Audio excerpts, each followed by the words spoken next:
कह रही है कि इसमें हम लोग इन्वेस्टिगेशन के एकदम करीब है, लेकिन अभी तक कोई गिरफ्तारी सही तौर पर नहीं सामने आई। आधिकारिक रूप से अभी पुलिस ने कोई गिरफ्तारी की सूचना नहीं दी है, लेकिन यह सर्वविदित है और डीआईजी उस प्रक्षेत्र के उन्होंने दावा किया है कि हम हत्यारे के करीब पहुंच चुके हैं।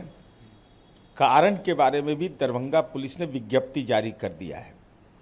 अब ये तो वैज्ञानिक अनुसंधान का विषय है, चूँकि कानून के जबड़े में उसको कैद करना है, उसको कैद खाने में डाल कर करके स्पीडी ट्रायल करा करके उसको मुकम्मल कार्रवाई करना है।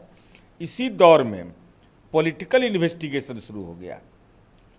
पुलिस इन्वेस्टिगेशन में अगर साक्ष्य आपके पास उपलब्ध है, मुकेश सहनी जी आपके सहयोगी रहे, अति पिछड़ा समुदाय के हैं, हम उनका सम्मान करते हैं। उनके पिता की दुखद मृत्यु हुई, मर्मांतक पीड़ा माननीय मुख्यमंत्री जी को स्वयं हुआ, लेकिन माननीय तेजस्वी यादव आप विपक्ष के नेता हैं, सहयोगी हैं, 14 घंटा 16 घंटा बाद आपको याद पड़ा, इसलिए कि अति पिछड़ा समुदाय के वो थे, एक गरीब समुदाय के थे।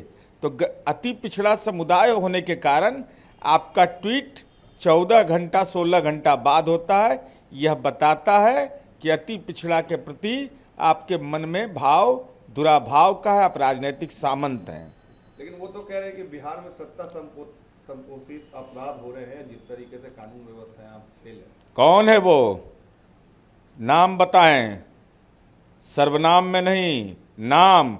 सत्ता पोषित, सत्ता नकेल कसता है अपराधी गुंडों लंपटों का, चाहे किसी भी दल का हो, हमारे दल का हो, किसी जाति का हो, किसी धर्म का हो। अगर कोई भी अपराध करेगा, बड़े से बड़े रसूखदार व्यक्ति को भी 18 साल का ट्रैक रिकॉर्ड है, हम उसको जेल की सलाखों तक पहुंचाए हैं।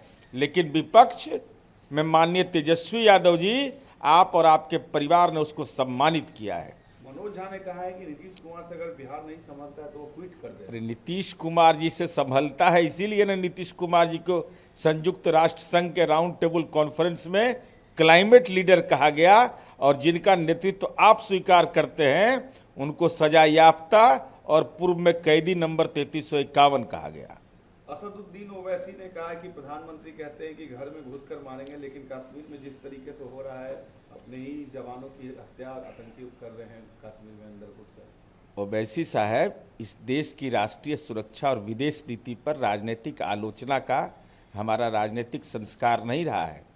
दलीय मतभेद रहा है, लेकिन देश की सीमा, देश के सैन्य बल, देश का पुरुषार्थ का प्रतीक माना जाता है। ऐसी स्थिति में राजनीतिक दल चलाइए, उन्माद की राजनीति करिए, यह आपके खाते में है, जनता आपको नकार चुकी है। लेकिन कश्मीर हमारा मुकुट है, और कश्मीर में जिस तरीके की घटना हो रही है, यह निश्चित रूप से देश के लिए एक चुनौती है। और हमारी उम्मीद है कि इतिहास गवाह है कि देश का सैन्य बल इतना पुरुषार्थी है कि उसका बदला लेने के लिए हम सक्षम हैं।